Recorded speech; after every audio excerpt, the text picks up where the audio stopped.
You are listening to Prophet Pearls with Nehemia Gordon and Keith Johnson, exploring biblical prophecy for yesterday, today, and tomorrow. Welcome back to Prophet Pearls. This is Keith Johnson along with Nehemia Gordon in the land of the prophets. We're doing whatever it takes face to face. And I will tell you this, you're listening to this in sometime in June, but we're actually recording it on a day that has been amazing, the last 24 hours. Nehemia, what are we doing in the land of Israel? What's going on? Well, we came here because we were trying to record this long distance. It didn't work, and we decided we've got to come together. You know, the whole idea of this was coming together on common ground, and we realized we have got to literally come together on common ground. Come together on common ground, and I want to say this is going to be a tough one to record. You say it, so we're at, again, in English, it's Zechariah 2:10. In the Hebrew Bible, it's Zechariah 2:14. It goes until Zechariah 4, verse 7. Am I right? That's both in Hebrew and English. And Hebrew and English, but we start out a little confusing. Before we get started, I just want to say, folks, I've had an amazing last 24 hours, and I want to talk about it for a second. Sure. Last night was Purim in the walled cities, and looking. We talked a little bit about it before. So I went and took the bus. I went to the old city. I was at the wall.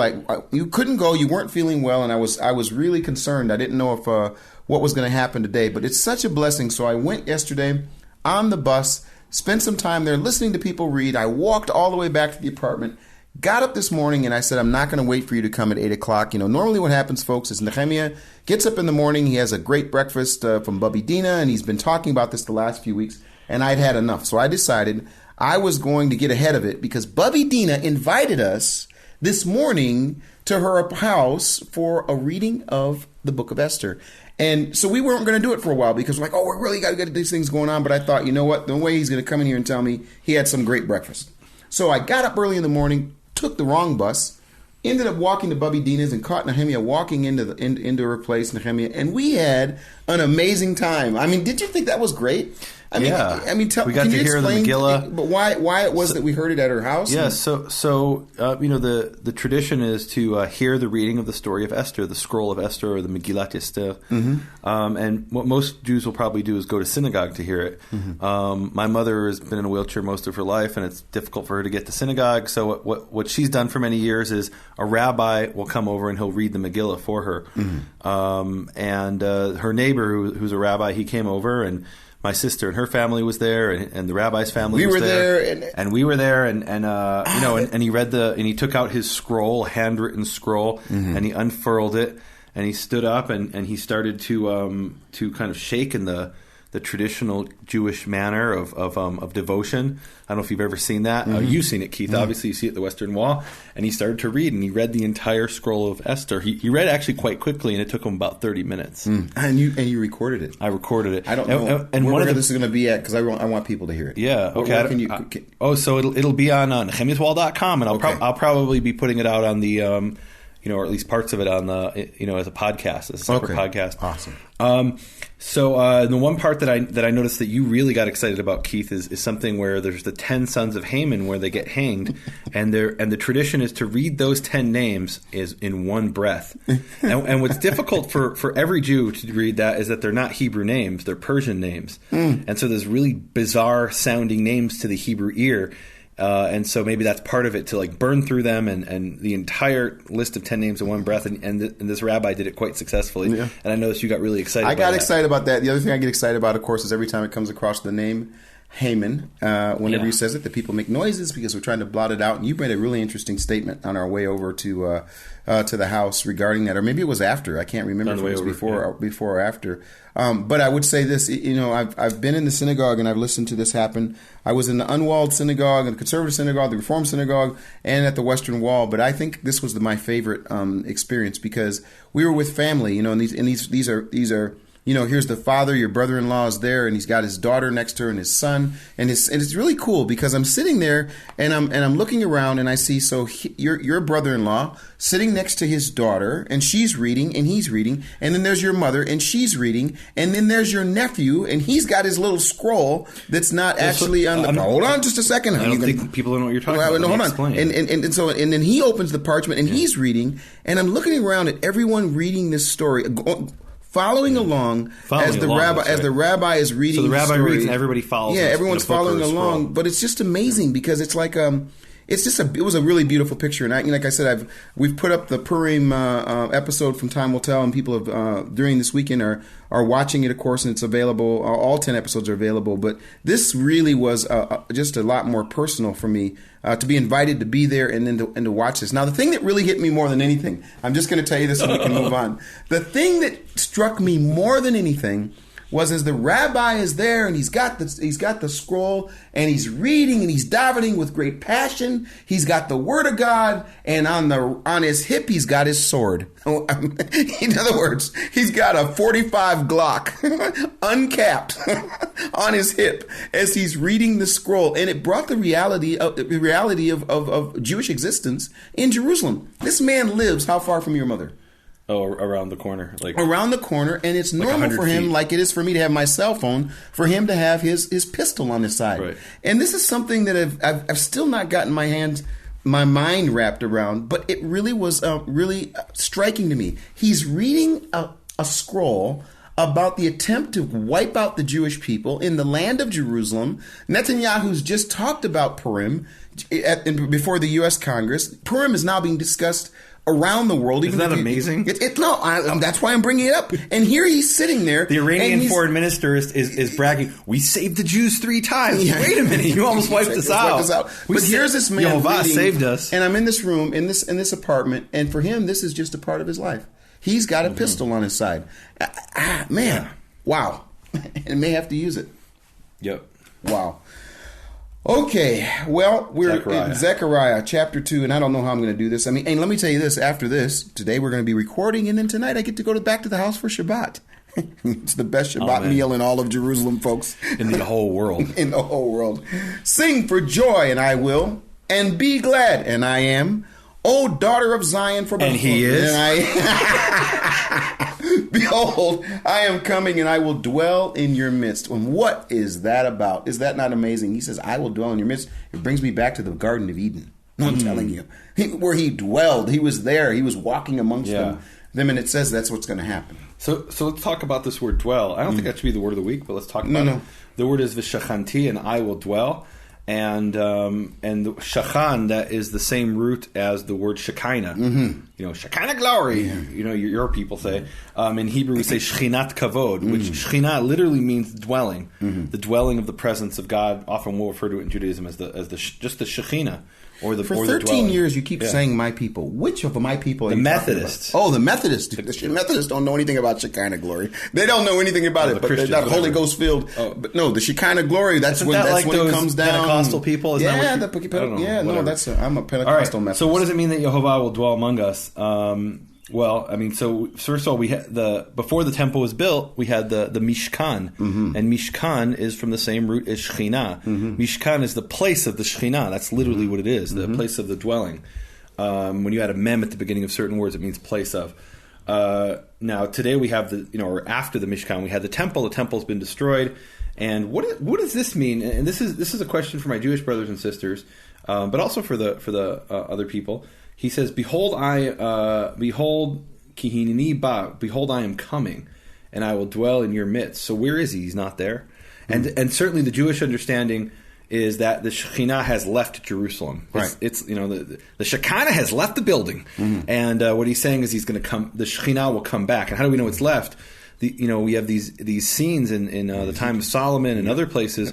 We have in Ezekiel where it's leaving, but specifically we have signs where it's there, and the fire comes down and the cloud fills. We read that in a previous section where the cloud filled and the people couldn't even stand there because the cloud was filled with the temple. The temple was filled with the cloud, and that's a sign that the Shekhinah is there. And now, as far as we know, as far as we can tell, the Shekhinah is gone. Maybe some of it can still be felt. But we believe it will come back, and it'll come to the place of the temple, which is called the place where he causes his name to dwell, and that causes to dwell is Lishaken. Now, don't you have a teaching on that somewhere? Is that in the Open Door series? Well, there's teachings everywhere. I can't. No, I know you talked about ask me to remind me about that. I can't tell you which one it is. All right, but it's in there somewhere, and so this is exciting to me. Jews can say we're waiting for God to come. And maybe we can really even say legitimately we're waiting for God to come back. Not that he's gone, he's everywhere, but we are waiting for God to come back or for His Shekhinah to be felt once again and experienced once again in Jerusalem. And that is certainly that's how we're starting Zechariah 2:10 in English, Zechariah 2:14 in Hebrew. I'm sitting here and I got my computer now. It's back. It's working.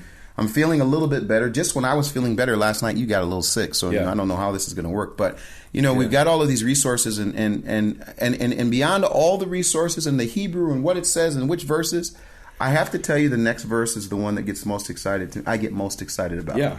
Because what it says, and it gives me an image of something that really connects to me being here in Jerusalem. It says many nations, and the word for nations there is goyim, will join themselves to Yehovah in that day and will become my people. Now, last week we were talking about lo ami, not my people, and my people. And I read this verse and I'm looking at what's going on in the world, and surely this is going to be intervention only from heaven for many nations. It says many nations, Nehemia.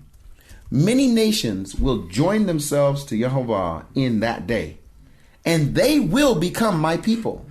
Then, and now we're back to this, I will dwell in your midst, and you will know that Yehovah Tzabaoth, Yehovah of hosts, has sent me to you. What's going on there? Well, so the way I read it is there's a change of speaker here. In other words, he says, and I will dwell in your midst, and that's a quote from Yehovah, semicolon or comma, close quotation mark, and then Zechariah then says, whichever one, I'm ready to get to Isaiah. That's prophets, why. Zechariah then says, and you will know that Yehovah of hosts has sent me to you. That's how I read it. I suppose one could read it differently, that some other entity will dwell in the midst.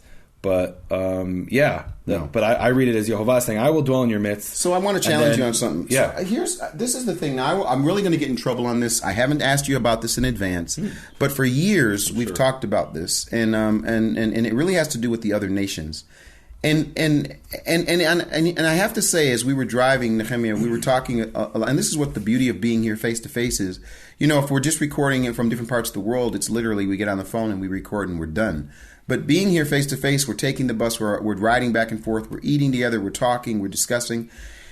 And sometimes I get this feeling that, and partially for good reason, that the Jewish people are so surrounded by enemies and so surrounded by those that are not thinking about joining themselves to him. Do you ever get the feeling like when you hear about the many nations, do you kind of have to struggle with, who are those exact nations? Do you wonder about that? Do you ever feel a little bit like Jonah, maybe even like where, is God going to have mercy on these people that are presently such, I mean, for example, if one of those nations was, how about Germany?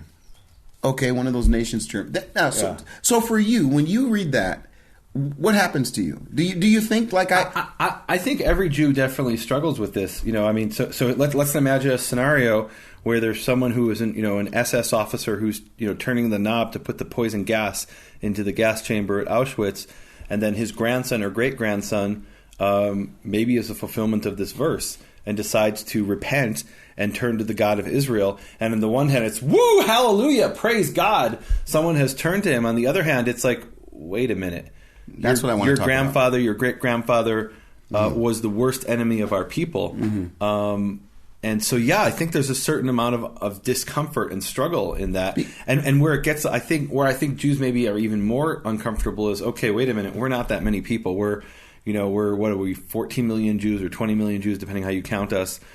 And there's villages in China that have more people than that. Not really, but the city you live in China, in Shanghai, has 26 million people. There's more people in that one city than there are Jews in the entire world, in every country of the world. So I think part of the Jewish fear is, wait a minute, we're going to be displaced, and then to amplify that fear, people come along and say, well, we're not just joining you, we've replaced you. God rejected you and chose us. Okay, and then it's like, whoa, hold on a second. Yeah. And that's not what I'm thinking. I want to talk about the tension of. Here's the tension, and I'm trying to say this. We're on the radio. We didn't talk about this in advance. But sometimes I get a sense that. So for me, when I come to Israel. Oh man, I'm excited because the nations are coming in, and they're joining themselves to Yehovah, and so I'm not thinking of it as I'm the one who's here and looking at others, I'm the other. So I'm a part of the other. So when I read this verse, I'm like, the more the merrier. Come on, let's all join ourselves to Yehovah. But then when I sometimes talk to you, and look, I mean, you give me good reason for it. I talk to you. Sometimes I get from you where it's not that you're not thinking of the other nations. Even one of our shows, you even said, okay, we're talking about Egypt and whatever. In other words, Israel is the focus. Oh, absolutely. Israel is the focus. But when we read verses like this, what's the focus? It's like a shift. The focus is him. And the him is that he's grabbing a hold or getting a hold of these other nations. And it's going to look a lot different. I mean, I think even when we say Israel's the focus, he's the focus because he chose Israel and we're his people. Right. And there's people who are going to join themselves to God, but they'll also join themselves to the people of Israel. In my Jewish mind, there's no distinction between those two things. Okay. And maybe that's where we differ in our reading. And the reason I say that is, for example, let me just read you a parallel here. Isaiah 14 verse 1, it says, "For when Yehovah has mercy upon Israel and chooses on Jacob and chooses once again Israel, and he shall place them on their land." And then we have that same verb, and this should be the word of the week. V'nilva hager alehem, and the sojourner, the foreigner, the stranger shall join himself unto them. V'nispechu al beit Yaakov, and then shall be added unto the house of Jacob. So that's Isaiah 14:1. So there we can see that not when they join themselves to Yehovah, they're being added to the house of Jacob. They're not saying, okay, now we've come to replace you. No, you're and see that's the sort thing. of adding yourself onto joining yourself onto the house of Jacob and to the house of Israel, and so you can't be part of Yehovah's people the way a Jew sees it. Maybe we're wrong. You can't be Yehovah's people unless you're part of the people of Israel, part of So it's not like so it's the focus is Yehovah and the people of Israel, but the people of Israel is Yehovah's chosen people. That's what it's all about. It's not like we're some other nation like the the English or the Albanians. We are God's chosen people. If you want to be part of God's chosen people, you're joining our nation. Right. And I think that is a difference. I think it is a difference because the other side of it, the dangerous side of it, are those people that would come and say there's the replacement theology. I'm not talking about that. Okay. I'm more talking about this idea that many nations, whatever those nations are, maybe the name of that nation today is just an unfathomable possibility that nation would be one of the nations that would join themselves to Yehovah, but that when that happens and says in that day they will become my people, just like you're saying, who are his people. Okay, so I want to talk about that word of the week. And in Zechariah 2:15, it's vinilvu, and the root is lamed vav he, and that means to join, and it's actually the same root as the word Levite, or Levi, who was one of the sons of Leah and Jacob. So literally, you could translate it, and they will Levite, and many nations shall Levite to Yehovah. That is, they'll join Yehovah on that day. And then there's an intentional play on words on that in Isaiah 56. But again, we have the same word in Isaiah 14:1, vinilva. In our verse, it's vinilvu. Here, it's in Isaiah 14:1, it's vinilva. And then finally, you have the same thing in Isaiah 56. We've preached on this before. We don't have to go through the whole thing. But it says again in Isaiah 56:3. Let that descend of the Gentile who joins himself to Yehovah, and there it's Hanilva El Yehovah. Let him, and it goes on to say he shouldn't consider himself separate from the people of Yehovah, or that Yehovah is separated from the people of Yehovah. And then it says in 56:6, and the sons of the Gentile Hanilvim Al Yehovah, who Levite themselves to Yehovah. So we've got 4 times this verb referring to nations who join themselves to Yehovah and join themselves to the people of Israel and are not separated from Israel.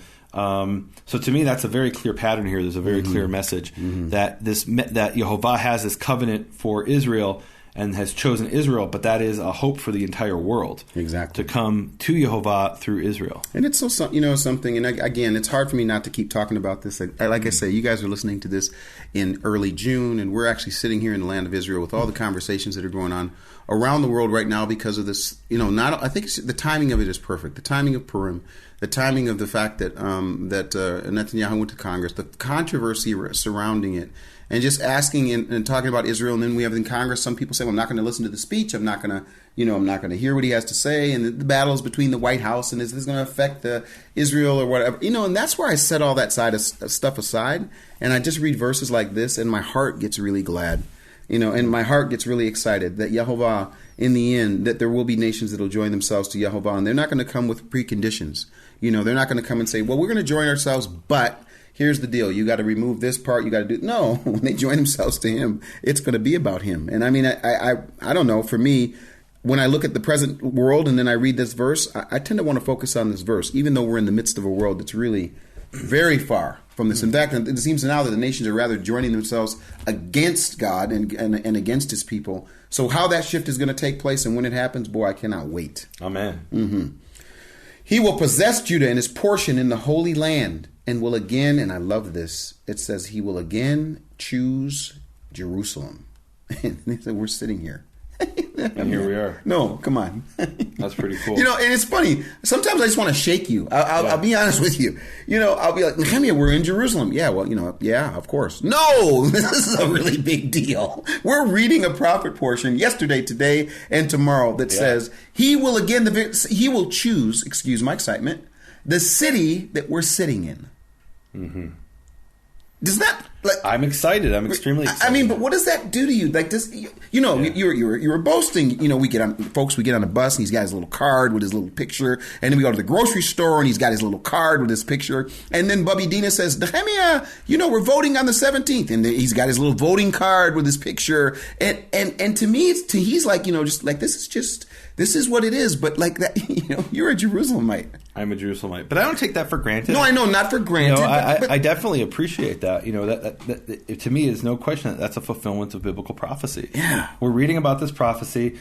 This was in the time of Zechariah, who sometime 2,400 years ago, approximately. Yeah, and he's speaking about how in the end time Yehovah will once again choose Jerusalem. And you read it a little bit differently. Yeah. You read the Lord will possess Judah as his portion. Yep. And that's that same word, nachal. Yeah. Remember we had that word to inherit. To inherit, or he will give Judah his portion upon the Holy Land. Yehovah is going to say, look, it's time for you to resettle in Israel.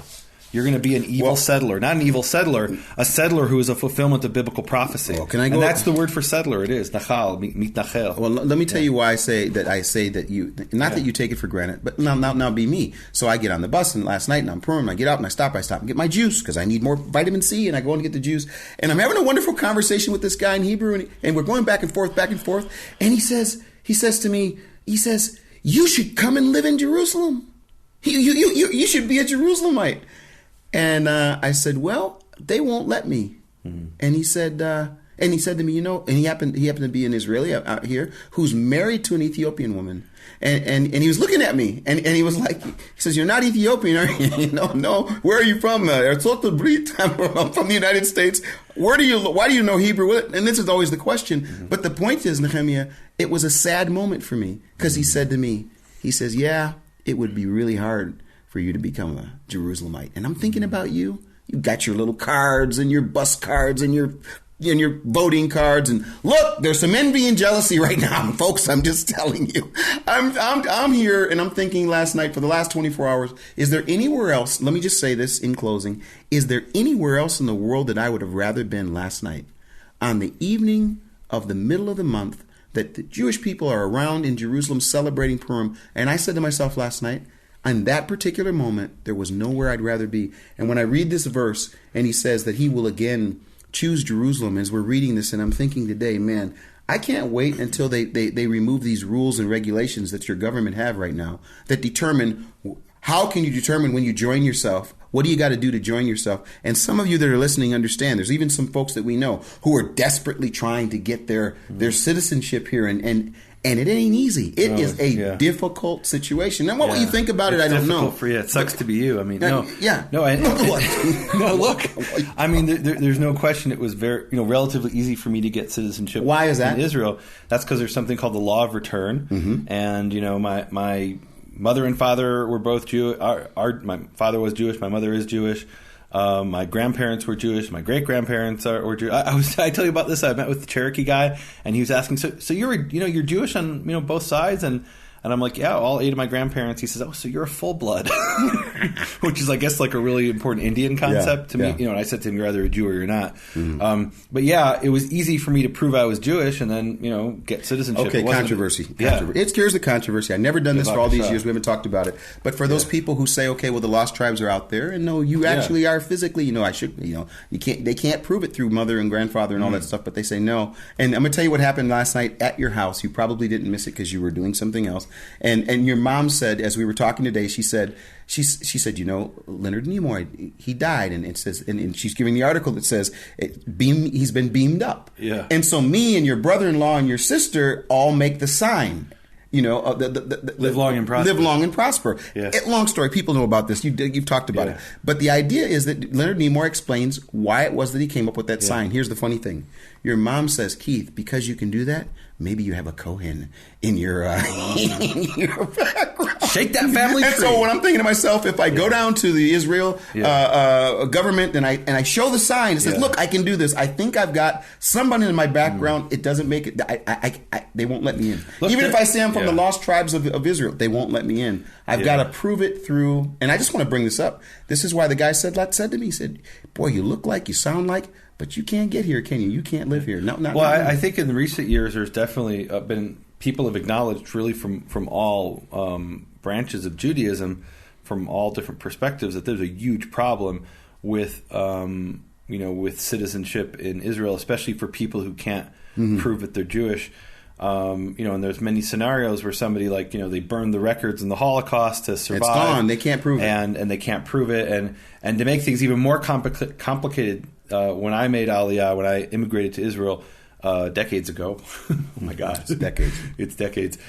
Things were different. Now, what they want you to do is go get a letter from a rabbi, and that rabbi might not even know you. We've had some people that have done that. They still haven't worked. Yeah, well, no, so, all right, absolutely. But then, I just heard a statistic the other day that 55% of Jews have no affiliation whatsoever in America, no affiliation whatsoever with any synagogue. So what do those people do? 55% of Jews who they can't go to the rabbi. If they go to the rabbi, he says, well, I've never heard of you or your father or your grandfather because, you aren't affiliated with our synagogue. So that really is a challenge. And then where it gets extremely complicated is when people do jump through the hoops and convert to Judaism, then the state of Israel says, well, wait a minute. Who did you convert with? Well, who was the rabbi? And it gets really complicated to the point where there was actually an Orthodox rabbi from Chicago a number of years back. He'd been an Orthodox rabbi for like 10 or 20 years, but he had converted to Judaism, and they didn't let him make Aliyah, which to me is like, I feel like I'm in that movie. I'm sorry for bringing this up. I feel like I'm Charlton Heston in that movie, and I'm dealing with like the monkeys. And I'm like, this is madness! Like, what the hell? Like, what's going on here? Like, I'm on the planet of the apes. Like, what are you talking? Like, like it really. And the joke, the running joke in Israel is that if Ruth the Moabite had showed up at Ben Gurion Airport, she'd be turned back and say, you can't come. You can't be a citizen. Yeah. But she was a citizen. She was the ancestor of King David. Mm-hmm. She did join the Jewish people, the people of Israel.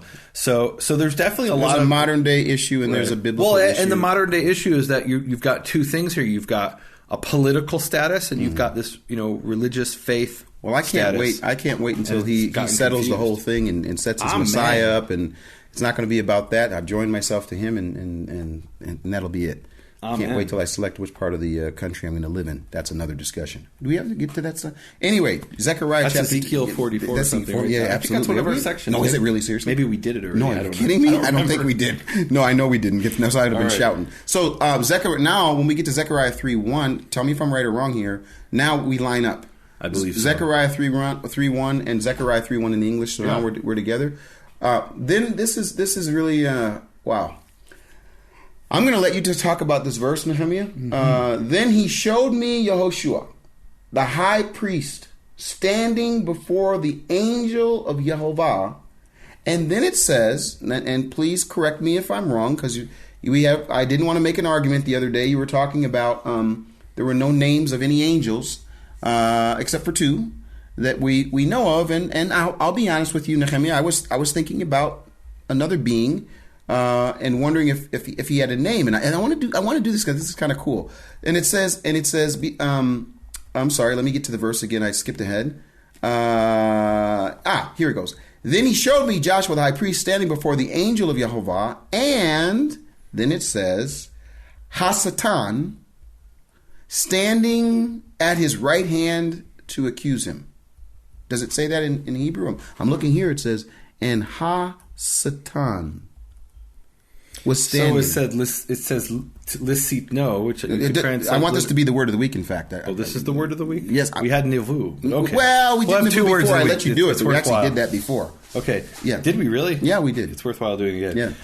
Lisitno is literally you could translate to Satan him. And then, then the question becomes, what is the meaning of the word Satan or Satan? And the word Satan means to be an enemy. Okay, but to act as an adversary. Give us the Hebrew. All right, every word in biblical Hebrew has a 3-letter root, and here it is sin tet nun. Sin tet nun is Satan, and so it says v'hasatan omed al yamino lisitno. Yeah. So Satan lisitno, Satan to be an adversary to him. Now, here's what's interesting. I want people to know this. So I'm looking at my English version, and it's got capitalized as if it's a... What's capitalized? Satan. It's capitalized. Satan. Absolutely in English. But when I go over into Zechariah chapter 3, verse 1, we've got the definite article, the Satan. The Satan. Yeah, the Satan is there. And so, again, if I'm reading in Hebrew, it's like, so the adversary is also standing there. If I'm reading in English, the personal being, Satan, is there. So the English is saying that you're wrong. They're saying, no, there's another name of another angel, and his name is Satan. In Hebrew, it certainly doesn't say that you're wrong. Well, so in Hebrew, the point is that Satan is his title. Exactly. That's his job. That's his job. So just some statistics. The word Satan appears in the Tanakh in the Old Testament in Hebrew. Some form of that word appears 35 times. That sometimes is a noun, sometimes is a verb. To Satan, like to in this Satan. verse. Yep. In the King James Bible of the Old Testament, it appears, I think it's 19 times, but let me pull up that statistic real quick. Let me do my little search here in the Bible. Yep. Yeah, Satan.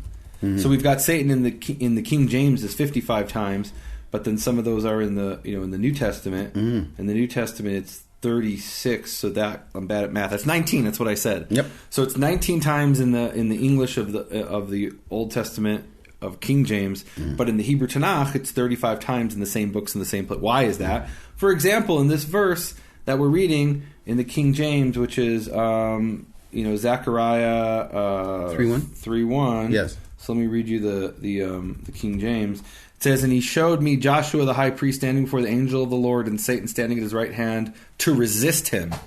And to resist him is in Hebrew lisitno, to Satan him, to be an enemy to him. And yours has to accuse him, which isn't entirely wrong, because an enemy will accuse you. And there's one passage where you might be able to make a strong case for the word meaning accuser or accusation. Yep. And that is in Ezra chapter 4, verse 6. Let me read you the King James. The King James says, and in the reign of Ahasuerus, which is significant because it's Achashverosh, it's the same name as in the scroll of Esther. In the reign of Achashverosh, in the beginning of his reign, wrote they unto him an accusation against the inhabitants of Judah and Jerusalem. And the word for accusation is sitna. Sitna is a letter of accusation or a letter of enmity, meaning this is what your enemies send against you. So now in later rabbinical Judaism, Satan is referred to as kategor, which is actually the prosecutor. It's actually a term from, if we put it in modern law and order terms, it would be the assistant district attorney. That's actually the title of Satan in rabbinical literature, the assistant district attorney, the kategor, the prosecutor. So... so who is this Satan, and what does it mean for him to be an adversary? Exactly. When I read this, again, the first thing I went to was just the idea of people getting a chance to know what the word Satan was, and again, it's English and seeing it capitalized, but he's actually doing something, and actually in terms of what his title is and what he's doing match. He's standing and he's the enemy. He's the enemy, and he's making an accusation. But then this is where. For me, in 3:2... Well, he might not be making an accusation. My reading of this is in fact, that he's not making an accusation, that he's actually coming to hurt and attack. Meaning, I think Satan is about to harm Joshua the high priest and probably Israel as a whole. And the reason I say that is, first of all, just from the context. But secondly, the first time the word Satan appears is in Numbers 22. Actually, there's a well called Sitna, enmity, which is in Genesis 26:21. But then we have in Numbers 22:22. It says, "And the anger of the anger of God burned, for he was going." Balaam was going, and the Malach Yehovah, the angel of Yehovah, stood in the way lisatanlo, as a Satan against him or to him, and he was riding on his ass, and his two young men were with him. So we've got here the first time the word Satan appears, and it's an angel of Yehovah who's coming as a Satan. And what is he doing? He's got his sword drawn, and he's going to kill him. He's there to kill, to kill, or at least to frighten the donkey. But he appears to be coming with his sword drawn to kill Balaam. So I think he's going to do the same thing to Joshua. That's as a Satan against him. It's the same word, lisitno, lisatanlo. And that makes sense. That makes sense in the context if we read the next verse. And Yehovah said to the Satan, "Yig'al Yehovah b'cha Satan." Yehovah rebuke you, O Satan. And it says, Yehovah rebuke you, he who has chosen Jerusalem. Is this not an ud mutzal me'esh, a brand plucked from the fire? And I love that image. Wow. Ud is this word that refers to the needles of the Spanish broom tree, which grows all over Israel. And what they do is they take those needles and they dry them out, and then they use them as kindling. So you make a spark, and eventually, if you do it really well, and you went to the Boy Scouts, the spark catches on the Spanish broom needles, and you blow on it, and then once that fire starts, boom, they burn up really quickly.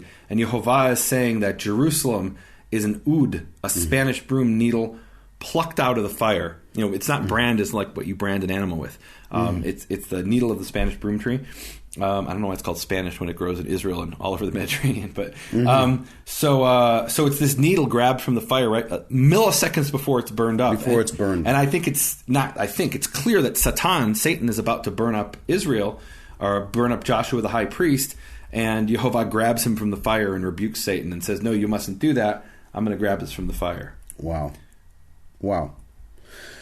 Oh, I love that. I'll just be honest with you. Those two verses, just when you read there's so much here. We can spend the whole time on these two verses. There's a lot, yeah. Can we talk about Joshua the high priest? Yes, let's do it. So what's his name in Hebrew? It's Yehoshua HaKohen HaGadol. And Yehoshua, he's the high priest at the time of Zerubbabel. Zerubbabel is the governor, and Joshua is the high priest, Yehoshua.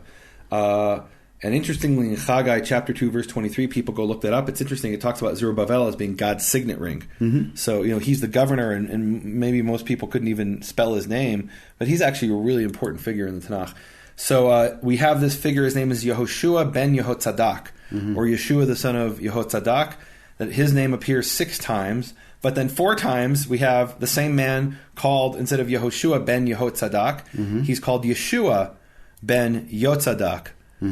So we have in his name and his father's name Yeho, and then 6 times, but 4 times his name and his father's name is just the H drops, and Yehoshua becomes Yeshua, and Yehotzadak becomes Yotzadak. Why is that? That had to do with certain shifts in pronunciation in Second Temple times. Do you have a 1611 version, the King James version?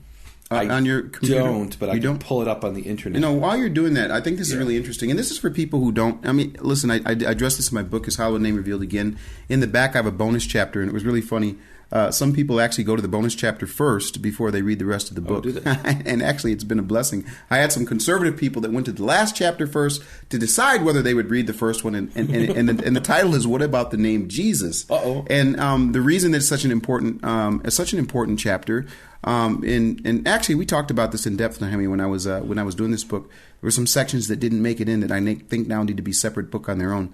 But really, that really gave people a chance to address some issues regarding the name Jesus and how that name became Jesus versus What do you want me to look at the King James, by the way? In Zechariah chapter 3 verse 1 and 2, and I just want you to see what the original King James does in Zechariah 3:1. I might be wrong on this. I don't think I am.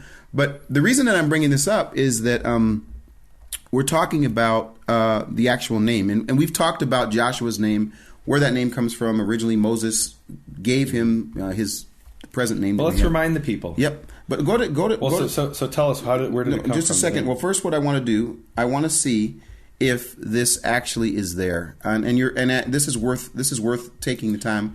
I love when we go. Okay, so here we've got the original page, or not the original. It's a scanned photo of the page, and it's Zechariah 3:1. Zechariah 3:1, and I love at the top of the page it says a wall of fire on the left and the right hand side. It says Satan rebuked. Yes, it says under the type of Joshua, the restoration of the church. Christ, the branch is promised. That's what it says. Yeah. Wow. And then it says in the actual text, it says, and he showed me Joshua the high priest standing before the angel of the Lord in caps, and Satan standing at his right hand to resist him. Yes. That's what it says here. Okay. All right. So are you wrong? Yeah, I'm wrong. Okay. I'm wrong on that. But anyways, sometimes okay. Certainly in the New Testament we find where it says it would be Joshua. It actually uses the word Jesus. Oh, no, it doesn't have Jesus. No, it has Joshua. Okay. Although I should say in the title where it says under the type, it says actually Yahshua. Yeah. Isn't that interesting? That is interesting. So anyway, I don't want to go into depth on that. I just wanted to know that, basically here we have, as you mentioned, he's the high priest, and he has the same name as Joshua, son of Nun. He has the same name as Joshua, son of Nun, and as well as, the Yeshua in the New Testament, who's also Yehoshua, because every Yeshua is actually a Yehoshua. And here the point is 6 times it's Yehoshua, 4 times it's Yeshua, and it's the same exact name.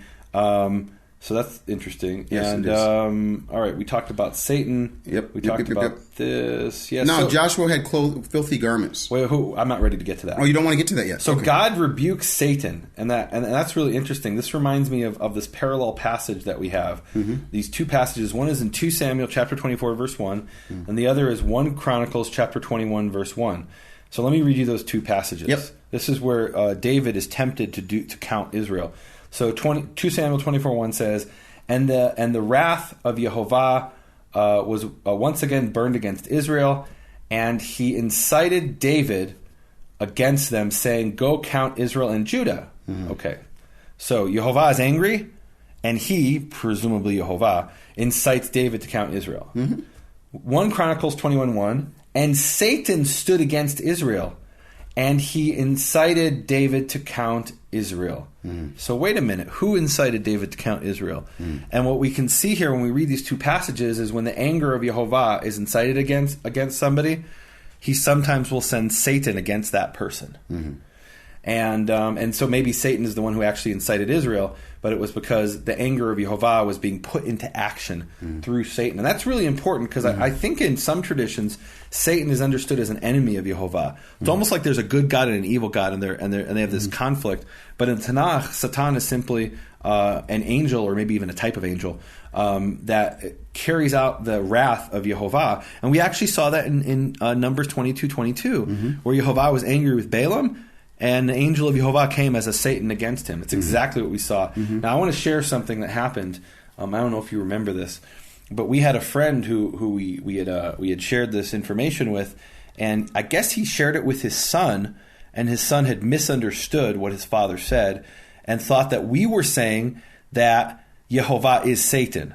Now, that's not what we're saying, is it? Just to be clear. No. Not at all. No. Right, we're not saying Yehovah is Satan. Heaven forbid. In fact, Satan is simply Yehovah's angel. And when the wrath of Yehovah is put into action, that is when Satan goes out and causes trouble, one of the times anyway. And the misunderstanding even made it into a book. It actually made it into a book. So there's a book out there that you can read, and I don't even know what it's called, don't care, that relates this information, and it's just not even what we said at all.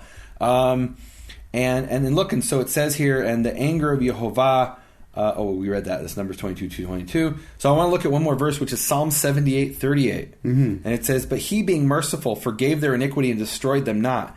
Yea, many a time turned he his anger away and did not stir up all his wrath. And what it says in Hebrew is, v'hilbad lahashiva po, he many times turned back his wrath. So what that means, reading all these verses together, is Satan's like this pit bull, and Yehovah's wrath was sent out, and he says, "Go get him, sick him, Satan." That's the image I'm getting. I don't know if I'm right. And Yehovah says at the last minute, "No, whoa, sit, calm down, Satan. I'm going to deal with this a different way. I'm going to have mercy." He turns back his wrath, and I think that's what's happening here. He's plucking him from the fire.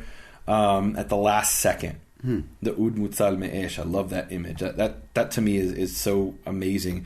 The brand plucked from the fire, the Spanish broom needle plucked seconds before it's burned up. Mm-hmm.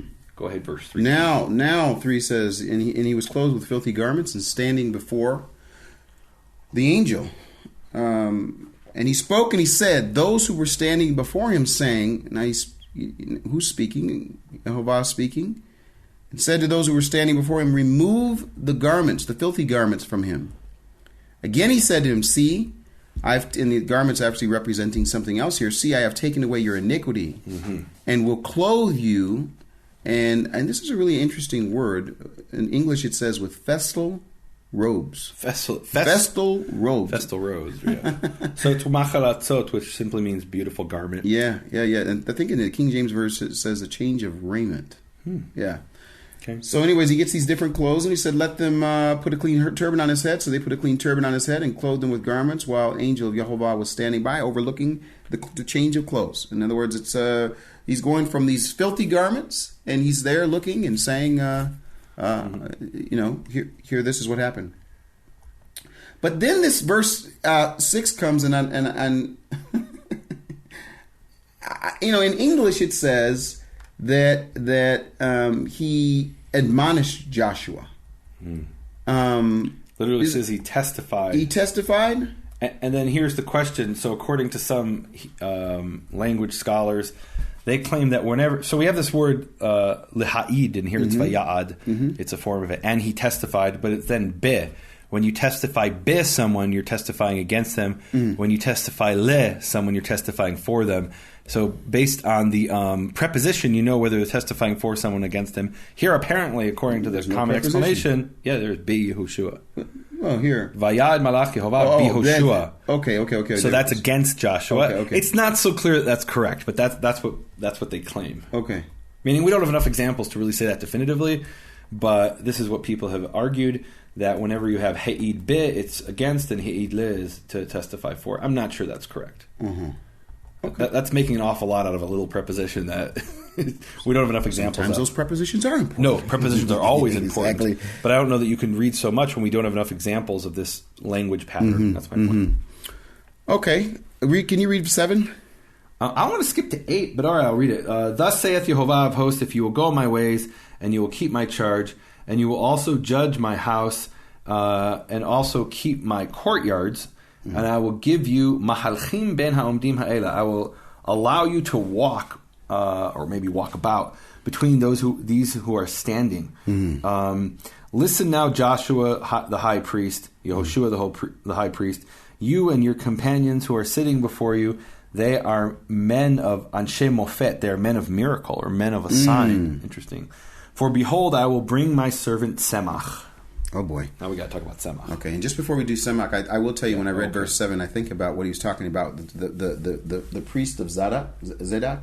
When it says here, perform my service and also govern my house and also have charge of my courts. It's like that's what they're going to do. So anyway, go ahead with Semach. So there's this figure he's going to bring, and my servant Semach. So this appears in a number of places. We saw him the branch. The branch. Oh, you got the branch in English? Yes, sir. Okay, with a capital B, right? All right, but in Hebrew it's Tzemach. And so Tzemach is going to be a king who rebuilds the temple and rules in harmony with the high priest. And that's significant because there was this ongoing tension in Second Temple times between the governor, who was from the house of David. Later the governor wasn't, but in this period it was, Zerubbabel, and the high priest. And he's saying, look, you two got to get along. There's got to be harmony here. So let's read Zechariah chapter 6. While you do that, I want to say one thing that really is interesting is that, so in the NASB, they capitalize branch. In the King James Version, they capitalize every letter. Oh, really? Yeah. As if it said Yehovah or something? I don't know. It's like B-R-A-N-C-H. I mean, you it's mean like, the way they capitalize Lord and God? Yeah, okay. Absolutely. Interesting. Okay, Yep. I wonder why that is. Take silver and gold. This is Zechariah chapter 6, verses 11 to 13 in the Hebrew. Might be a different verse number in the English, I don't know. Take silver and gold and make crowns. Place one on the head of the high priest, Joshua the son of Jotzadak, Yehoshua ben Yehotzadak, and say to him, thus says Yehovah of hosts, behold, a man called the branch. shall branch out from the place where he is, and he shall build the temple of Yehovah. He shall build the temple of Yehovah and shall assume majesty, and he shall sit on his throne and rule.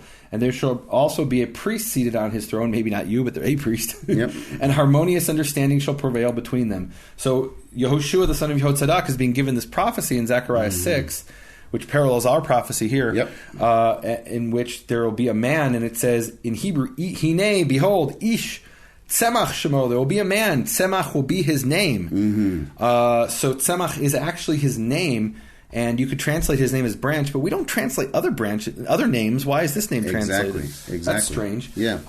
It's strange. Like, I really don't know why they did that. I wonder if some translations just write Tzemach. I don't know. I didn't check the translations. But the man's name is Branch, Tzemach, and he is going to build the temple. And at the time he builds the temple, there will be harmony between Tzemach and the high priest, whoever the high priest is, we don't know.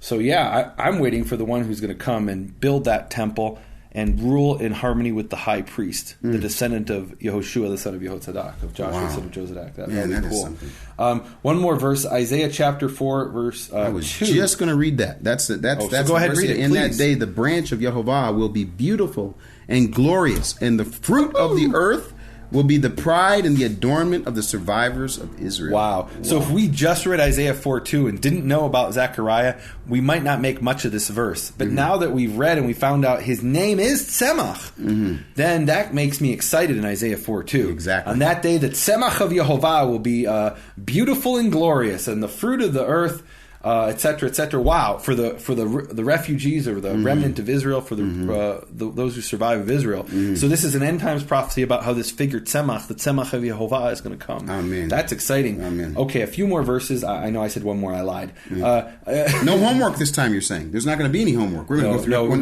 We got it. This is too important. Absolutely. And can we make a third word of the week, which is Tzemach, Tzadi Mem Chet? Absolutely. We can do what we want. We're in Jerusalem. Tzemach literally means to grow, and hence a branch which grows out of the tree. Yep. Jeremiah 23, it says, "Behold, days are coming, says Yehovah, and I will raise up for David a righteous Tzemach." I mean, that's a third witness. Can I say third? Yes. And he shall reign as king, and he shall do wisely, and he shall perform judgment and righteousness in the land. In his days, Judah will be saved, and Israel shall dwell securely. And this is its name that it shall be called. Yehovah is our righteousness. And now some people have said that Tzemach will be called that, but then we see the parallel, and that's homework. Jeremiah 33, verses 15 to 16, where it's clear that Jerusalem is the one who's going to be called Yehovah righteous. Yeah, go ahead. I think you're going to these other verses so that we don't get to the controversy of 3:9. Is that what you're doing? No, Tzemach is an important thing. No, it's huge. It's Look, a huge. Are you not excited that the Messiah is going to come and his name's going to be Tzemach? Yeah, his name is Tzemach. He's the branch. That's exciting. He's going to be the Tzemach. His name is Tzemach. So then, I want to read you from a traditional Jewish prayer. Please don't get excited. No shouting. Okay? Yes. Can we agree? Yes, I agree. Okay. No shouting. All right. So this is the Amidah, or the 18 benedictions. This is in the Sephardic version. It says, "Quickly grow the branch of David your servant, and may his horn rise up with salvation.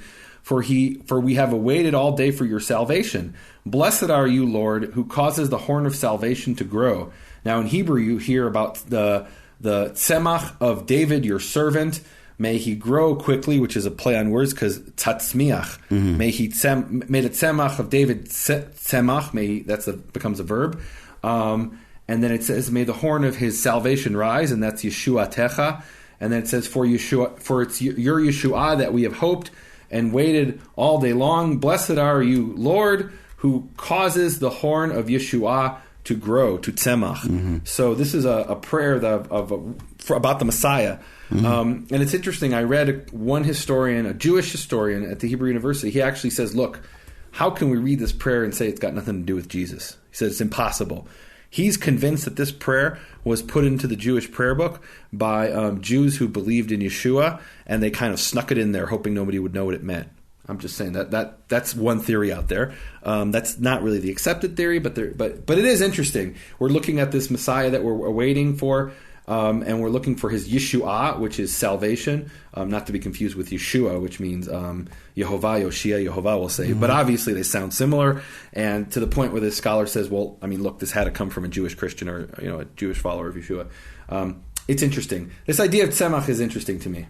Okay. You just want to burn past it to get to something No. else. No. I don't. Right. I mean, are you done now? Is it? Go ahead, read verse 9. No. I'll let you do verse 9 all by yourself. No, because right. I don't understand. Okay. Yeah, right. That ain't ever going to happen. For behold, the stone that I have set before Joshua, on one stone are 7 eyes. What's he talking about? Yeah, I don't know. In Zechariah 4:10, it says the eyes are the eyes of Yehovah, but I still don't know what it's talking about. But there's going to be an inscription on it, declares Yehovah of hosts, and I will remove the iniquity of that land. And one day, now, if you know what that secret inscription is, then you could. I'm not trying to be funny, but you could write a book, and I've got the answer. And you've got, and every time I'm talking about some big thing, I say to you, and I'll say, what are you going to do about that? He says, it'll be in the book. And you got like 5 or 6 things. Maybe it's already in the book. I don't even remember. So okay. So I want to take a break for a second, and and the reason I bring about this about the book, and inscriptions.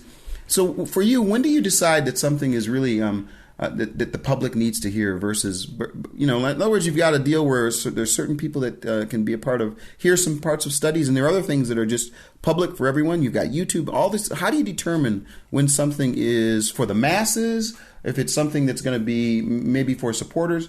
How do you determine that ahead of time? Yeah, I don't know that it's determined ahead of time. What I'm doing with the support team studies is I'm simply, setting up the microphone and I call it the raw stream of Torah consciousness, which is really what it is. It's just me talking in front of the microphone. I'm asking a controversial question. Yeah, for 30 minutes, for an hour. Look, and whatever I'm led to share is what I share. So it's not like I'm saying, oh, this is, for the, this group and nobody.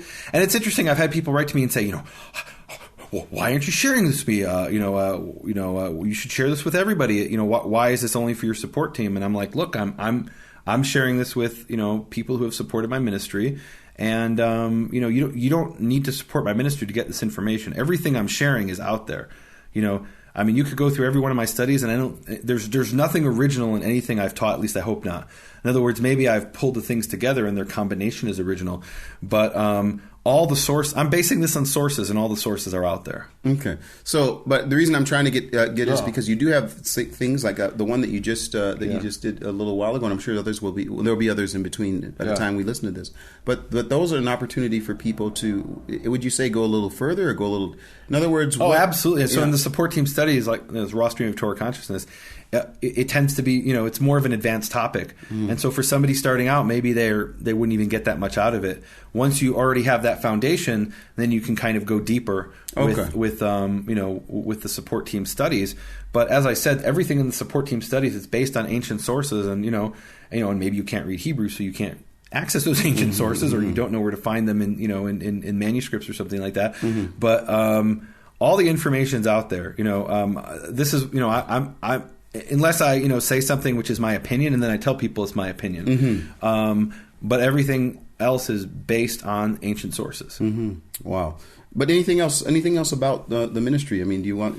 Yeah, so Makor Hebrew Foundation. My website's nehemiaswall.com, and come over and sign up for the free newsletter. And if you find that the information is helpful, you can become a supporter of the ministry and be part of the support team and get access to these studies. And look, on the one hand, it's raw stream of Torah consciousness. On the other hand, any one of those studies, it might be 30 minutes, but it could have taken me, 20 years of research that goes into that, which I'm sharing with the people. Okay. Awesome. Last night I did, when I went for a walk last night in Nehemia, I went over to Nehemia's wall, the real wall. The broad wall that's there. And I was looking up, and I was in the old city of Jerusalem. In the old city of Jerusalem, and it has the dates there, and like, wow. Anyway, I've been challenging him to get a real picture of that, and I'm sure you've already shared it at some point. But anyway, with BFAinternational.com, we're at a really interesting dispensation right now as you're listening to this. This is the third week of the summer, and we're actually putting forth a series of biblical Hebrew for beginners, a course, an audio course. This is week 3 right now, and it is for the people in the Premium Content Library, primarily so that we can have a control group of people that are actually going through these biblical courses and then giving us input. It's funny, Nehemia, I've actually, when I was at seminary, I went through Hebrew, and as I mentioned before, that was really so that you could learn a word, and then you and I went through a study that and it still is in the Hall of Fame for me. It's an advanced course. I really think it is an advanced course, but it was a real chance to interact. And then I actually took, and you reminded me of this yesterday, and this is kind of separate, but I actually took a course with Yoel Halevi, who has Hebrew. I think it's called Hebrew in Israel, and what I was doing with him was dealing with a little bit of the modern Hebrew. Then I went to Hebrew University and did an intense course with that, and in all of He's it, sticking his chest out as he speaks. No, I'm not. Actually, what I'm actually taking a different approach. What I realized and why I decided to do this course is that I'm in my own process of learning. And I like my approach in learning, and really what it is I really don't know so much, but I love to get this information and get it into my own heart, and that's really what I want to do for this course. So if you're interested in learning a little biblical Hebrew from a basic level, this is the time to do it throughout this summer, and then this course is going to be created so that we can then share it with the masses. But we really first need input. So it's a biblical Hebrew course. It's under the Spirit of Scripture Bites. It's an audio course. You actually have something you can download and mark up, and then you get to hear the actual audio itself. So it's a really basic level of Hebrew. But what I like, you said something. You said, well, the sources are out there, but maybe you don't know how to read Hebrew. And in many cases, people are kept away from some really important sources or some really important information because they haven't been able to interact with the basics of the Hebrew language. Now, you say, oh, it's an easy language to learn. It's so easy. So much easier than Chinese or German. I would agree with that. But it does take a little bit of effort. And I've just had a lot of variations of opportunities. This is one way for you to do that. So, again, go to bfainternational.com. On the front page, you'll see Biblical Hebrew audio course. Click it, become a part of the Premium Content Library, and help us develop it for the nation so that everyone can learn to read this beautiful and amazing language that God selected. May it be. May it be. So we are now in Zechariah we are in 3 verse. Let's skip ahead because we're running out of time. We are almost out of time. Can we please skip ahead to chapter 4, verse 2? Only if you give people a chance. Make sure that you go back and read these other verses because they really are interesting. Yeah. And oh my goodness. Okay, I'll agree with you. Go ahead. Okay, go ahead and read. He said to me, "What do you see?" And I said, "Who's he speaking to here?" He's speaking to an angel. Absolutely. And I said, "I see, and behold, a lampstand of gold with its bowl on the top of it, and 7 lamps on it with 7 sprouts belonging to each of the lamps which are on top of it. Also 2 olive trees by it, one on the right side of the bowl, and the other on its left side." Shall I continue? Yeah. Then I said to the angel who was speaking with me, saying, "What are these, my Lord?" And again, we use the word Lord, not capital Lord. But we're using here, if I look in here. Hebrew, it's Adoni. Yeah, Adoni. As opposed to Adonai, which versus Adonai. Yep. And so the angel who was speaking with me answered and said to me, "Do you not know what these are?" And I said, "No," again, my Adoni. Then he said to me, "This is the word of Yehovah to Zerubbabel, saying, not by might, nor by power, but in English here, but by my spirit," it's capitalized there, says Yehovah Tsabaoth. It's capitalized in the Hebrew? Yeah, no, I said in Hebrew. English. Hebrew doesn't have capitalization. That's right. Yep. Okay. Mm-hmm. All right. Wait, one more verse. One more verse. "What are you, O great mountain, before Zerubbabel? You will become a plain, and he will bring forth the top stone," and shouts of, oh my gosh, I love this last part. He says, these are going to be shouts of grace, grace, chen to it. Mm-hmm. Wow. So if you want to know what chen really means, go read my book, Shattering the Conspiracy of Silence, and there's actually a connection here because it's talking about this precious stone, and the precious stone is going to have chen. Mm-hmm. So there's actually something going on there with the literal meaning of the word grace, chen. But I do want to talk about, can you just read real quick verse 14? Verse 14. Or verses 13 to 14. I know they're outside the section. I can't because I don't have it here. He said to me, saying, "Do you not know what these are?" And I said, "No, Adoniah, no, my Lord." And he said, "These are the 2 sons of oil who stand by the Lord of all the earth." And we had to read that because that's the explanation of the vision. So he has this vision, it's in the same section. He has this, just not in the traditional section read in the synagogue. Mm-hmm. He has this vision. In the vision, he sees the menorah, and either side of the menorah is an olive tree. And he doesn't know what he's looking at. And then finally, it's explained to him, oh, well, these are the 2 sons of oil who stand by the Lord of all the earth. Mm-hmm. So that menorah represents the Lord of all the earth, which is interesting. If it said Adonai, we would know that was God. Mm-hmm. But it says the Lord of all the earth. It's not clear what that Lord is. Mm-hmm. The Lord maybe is God. One could argue that the Lord is the King, is the Messiah. Mm-hmm. It's not entirely clear. And then who are the 2 sons of oil? Now, who do you understand these 2 sons of oil to be? I have no idea.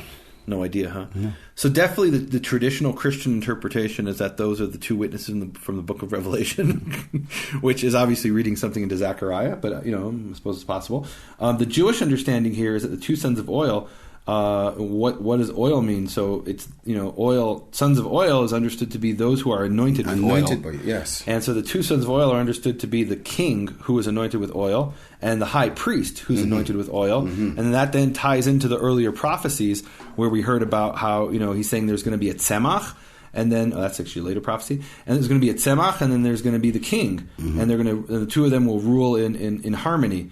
And so that's the image here. We've got the high priest and the king, and they're standing on either side of the menorah, which represents the temple in which Yehovah dwells, and they're ruling in harmony.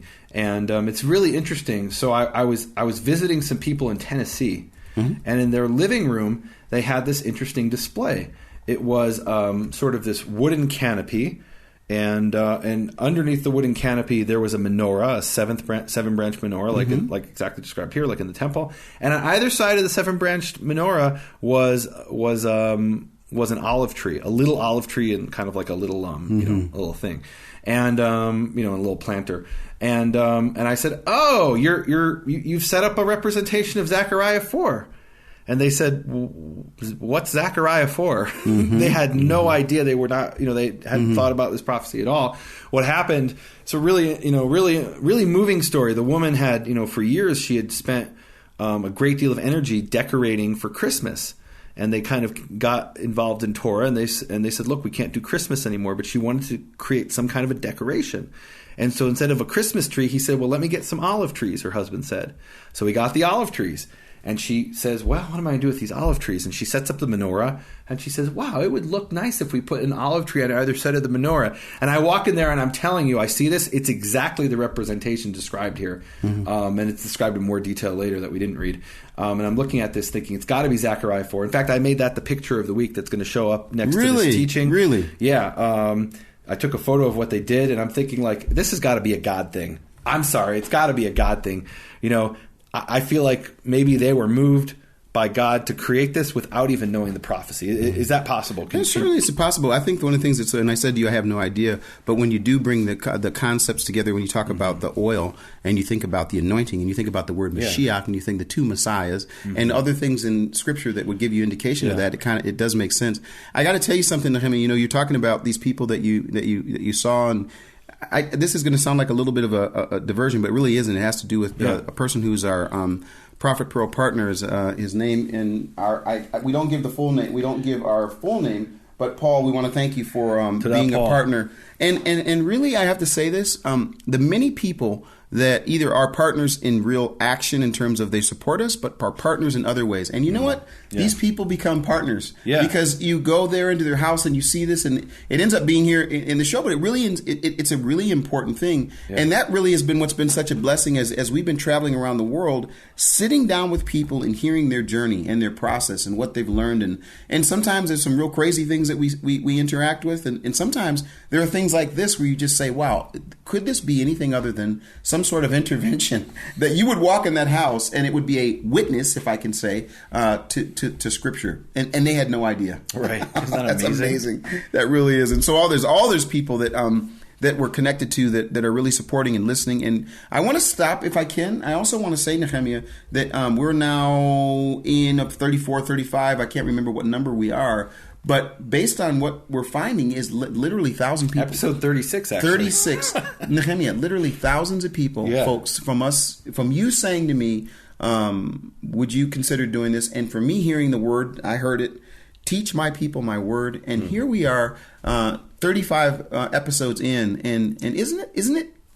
I want to say it's humbling, but it's exciting that we have so many people around the world that are opening up their Bibles and they're going through these sections with us. And they're not only going through the sections of the prophets, they're also listening to the original Torah Pearls.